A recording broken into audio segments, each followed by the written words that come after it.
Well, hello, everyone. Welcome back to the deep and comprehensive review period that we're in here in the Workbook for Students of A Course in Miracles. I'm Tomas Garza, and welcome. If you're joining me here for the first time, we're over midway through the famous, and again, sometimes depending on the day, the infamous Workbook for Students of A Course in Miracles. And we've arrived at a review period here where we're going back and we're reviewing some ideas that we've seen earlier in this process. Now, if you are just joining for the first time, again, welcome. Go back and start with lesson 1. Yeah, and here on this YouTube channel, there are a tremendous number of additional videos and preliminary resources. So my suggestion is that you do go back and start from the start. We as human beings want to jump in.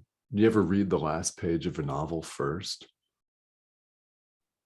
I mean, if you do, that's great, wonderful, right?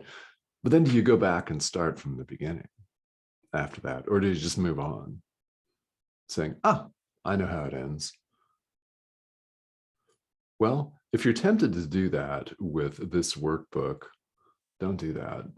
Number one, it's not going to make all that much sense to you if you drop in at lesson 273. There are 365 of these, by the way. And if you are serious and sincere about your own learning, and I hope that you may be, in fact, if you're watching this, you most likely are, then you won't want to deprive yourself of a learning opportunity. Truly, you won't want to cheat yourself out of an opportunity to do what we call grow in this world. Now, growth, very interesting, right? We talk about personal growth, yeah? We talk about spiritual growth. We intertwine the two. We do it because that's something linguistically that people can relate to. The truth of all of this is you don't need to grow. Ooh, how about that? What I mean by that is the same thing that Jesus means here in the Course in Miracles. Everything, including ourselves, is perfect as it is. What we're doing in the process that we call growth, personal growth, is we are identifying and removing blockages, veils, if you prefer, that cover the truth, the perfect truth of who we are. Who we are needs no defense, as we've seen in the workbook. Why? Because it's perfect. We're perfect and don't need to grow. In fact, we don't need anything at all. We lack for nothing. I'm talking about ultimate truth. Truth with a capital T, who we really are. So what we call personal growth and personal development is simply a process of identifying obstacles that are in the way of our experience of this truth. The Course puts it, clearing the obstacles to the awareness of love's presence, because who we are is love. God is love. We're one with God. We are spirit. And these ideas, including today's idea, which is lesson 202 in the workbook, reinforce this notion. And we need this reinforcement because the temptation to see it differently is all around us. The temptation to see ourselves as a fallible physical body, a compound body of flesh and blood and bones that's what, 80% water, something like that, doesn't last. We need reinforcement on the mental, emotional, spiritual, and yes, the experiential level to begin to look at things differently. This is what we're doing in personal growth, is we're identifying what's in our way of the experience of truth and removing it. We remove it lovingly. It's very important. We're removing this lovingly with the process, with the practice, the volitional act of forgiveness. If you're familiar with the material here in A Course in Miracles, we remove these obstacles gently, lovingly, by acknowledging the fact that they're simply not real.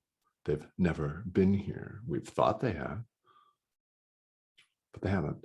And we acknowledge that and release this to the Holy Spirit. We don't need to make an enemy out of anything or anyone, including the ego. People talk about the ego in spirituality as though it's a thing, but it's not a thing. It's no thing. It is not real. Therefore, we don't need to make an opponent out of it. We simply forgive it as well. Try doing that. Yeah, it's liberating, literally. We acknowledge that it doesn't exist and we release this to the Holy Spirit. This process, this practice of personal growth is forgiveness and release. Forgiveness and release. Rinse, repeat. Yes, rinse, repeat. Do it again and again and again and again and again. And the world happily and perfectly, beautifully dishes up multiple opportunities all the time for forgiveness. Anything that causes you what you would consider a negative emotion is an opportunity for forgiveness. Anything that makes you angry, anything that makes you sad, anything that frustrates you, anything that creates anxiety or despair is the raw material for awakening itself on a platter. We don't see it this way, but I invite you to. I invite you to, because when you do, progress is not only possible, it's assured, it's certain. Now, it's what we call progress, because of course, ultimately, there is no growth to be had. We're perfect the way we are. We must simply realize this.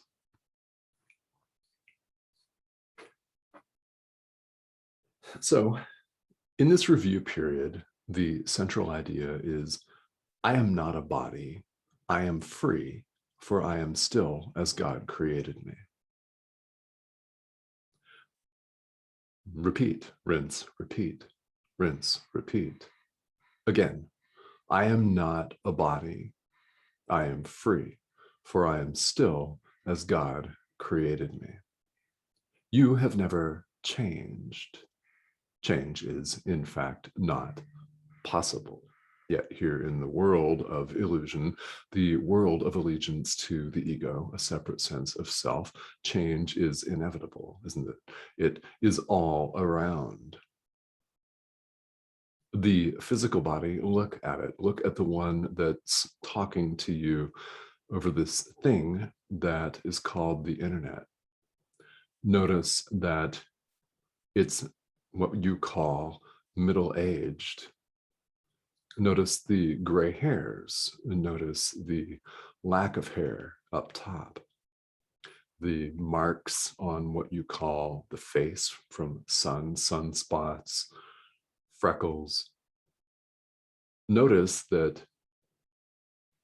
and you don't require much imagination for this, notice that it's not the same as it was 50 years ago.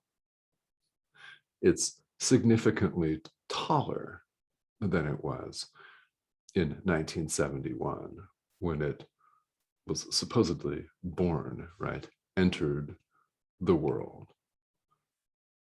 The point here is the physical body undergoes constant change, and it is not who you are.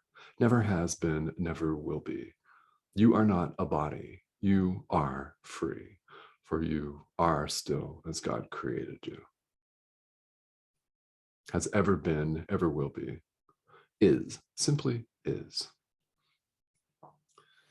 Now, the workbook for students goes through one idea that you've previously seen here per day and invites you to contemplate it and look upon it in a new light. Today, this is lesson 182 in the workbook for students. I will be still an instant and go home. I will be still an instant and go home. Just one instant?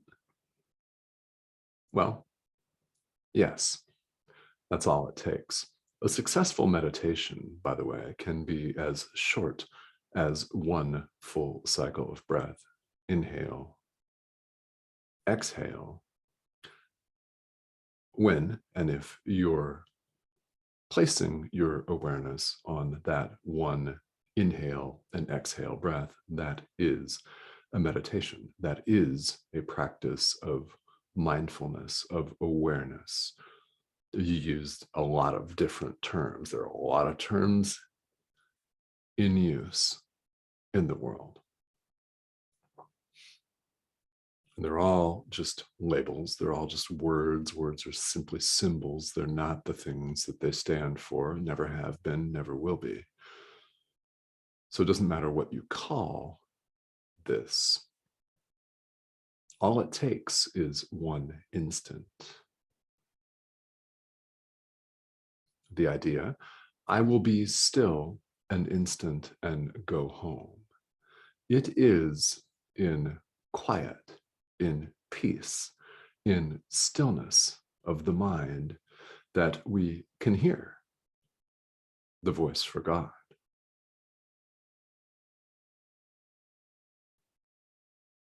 We speak through you, to you, yeah, in stillness. Not in hyperactivity. The world specializes in hyperactivity, doesn't it? People value this thing called multitasking, trying to do 28 things at once and then feeling guilty, yes, because you're not doing item number 29 and you're somehow neglecting that one. Having this happen to you today, scrolling your news feed. The world is set up when one identifies with the ego. The world is set up to be constantly distracted. You cannot hear the Holy Spirit when you're constantly distracted. This is why meditation practice exists. This is why mindfulness practices exist in the world. This is why yoga exists. For you to be still an instant and go home. Be still in your mind and go home. There is, in truth, nowhere to go. We're already there. You're there. You simply have to become aware of this. Again, this is why these exercises exist. This is why meditation practice exists. So we invite you to simply be still an instant and go home. In other words, to acknowledge the truth about who you are, about who we all are, all life. And in practicing this idea, we wrap up the practice again by sitting with the central theme in this review period, which is, I am not a body. I am free, for I am still as God created me.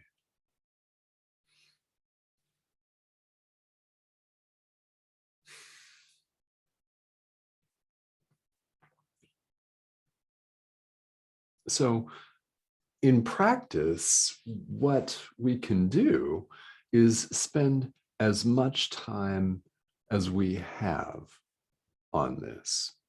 Now, the review period, the introduction to this review period, which I strongly, as always, suggest that you read and don't skip over. Right? You've made it this far in the workbook, so there's no point in skipping anything at this point, right? When you look at that, you'll notice a couple of things. One, that it calls for a 15-minute practice period in the morning and the evening, and then an hourly remembrance. In other words, remembering the day's idea on the hour when you can.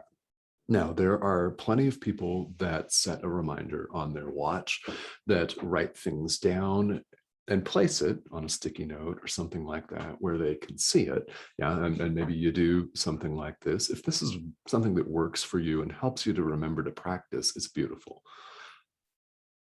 Who gives a crap what anybody says about it?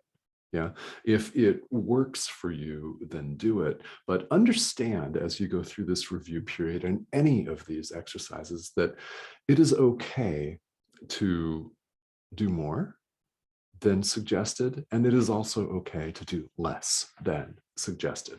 The first time I went through the workbook for students, I was living in Mexico, in Merida, Yucatan, to be exact. My wife and I were down there, spending the better part of 2.5 years living in warmth and the tropics. And this is where I was going through the workbook. And honestly, there were many days where I would do the assignment. And that's her that just walked past right there. You can see it in the camera. Love it. I'm not editing that. Yeah, there were many days where I would simply forget about the day's idea. The day's idea could have been anything. There were many, there were dozens where I went to bed at night and realized, oh, wow, I didn't practice the day's idea once, short of when I read the idea and worked on it in the morning. You know what? That's okay. You can always go back and spend a second day with any of these, whether the reason for that is whether it doesn't matter if you forgot to do it, or it doesn't matter if you want more work on that idea because you're feeling that you could use it. That's perfectly valid. And if you love it and it really resonates, you can spend as much time on this as you want to. There's nothing that says, and Jesus does not say, you must go through this every day, 1 through 365, or else. You hearing that voice? That's you. That's ego talking. So my invitation to you is do what you're able to do. And if it is to the letter of this workbook, great.